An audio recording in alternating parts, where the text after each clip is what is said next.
Баршаңызға қайырлы күн. Бүгін ерекше самса дайындайтын боламыз. Ерекшелігі бұл самса қазанда дайындалатын болады. Ол үшін ең алдымен қамырымызды аламыз. Мен қамырымды алдын ала 2-3 сағат бұрын дайындап, холодильникте ұстадым. Осылай пищевой пленкамен орап қоямыз. Бұл қамырдың дайындалу жолы менің каналымда бар. Описаниеда сілтемесін қалдырып кететін боламын. Енді қамырымызды бөліктерге бөліп, үстінен басып шығамыз.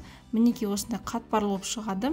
Барлығын басып шыққаннан кейін фаршын дайындаймыз. Менде мұнда жылқының еті, құйрық май, соның үстіне зірені, тұзды, қарабұшты және пияз араластырамыз.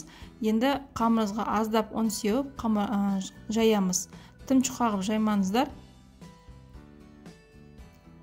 Қамырымызды жайып болғаннан кейін ортасына фаршымызды салып, дәл видеодағыдай түйіп шығасыздар. Қамырымызды осылай қолдың көмегімен біріктіреміз. Түйген кезде нықтап түйіңіздер, яғни ажырап кетпеуі қажет. Және төңкеріп қоямыз.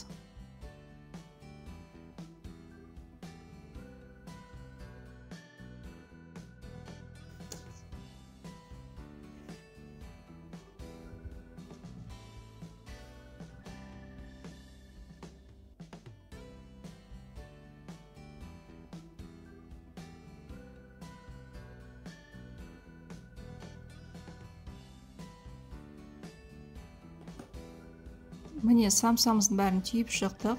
Енді осыдан кейін 2 ыдыс алып, жұмыртқаның ағы мен сарысын бөліп аламыз. Енді қызып тұрған қазанымызға самсамыздың түбін осылай ағына малтып, осылай қазанға жабыстыратын боламыз. Міндетті түрде қазанымыз қызып тұруы қажет, сол кезде самсамыз бірден жабысатын болады.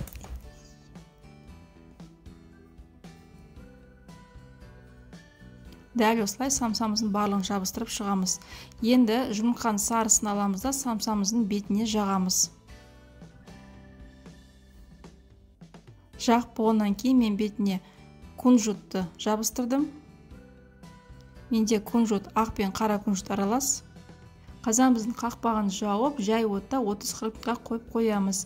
Самсаларымыз дайын, өте дәмді болып шықты, әрі еті барлығы жұп-жұмсақ болып пісіп шықты. Сіздерге дайындап көруге кеңес беремін. Астарыңыз дәмді болсын.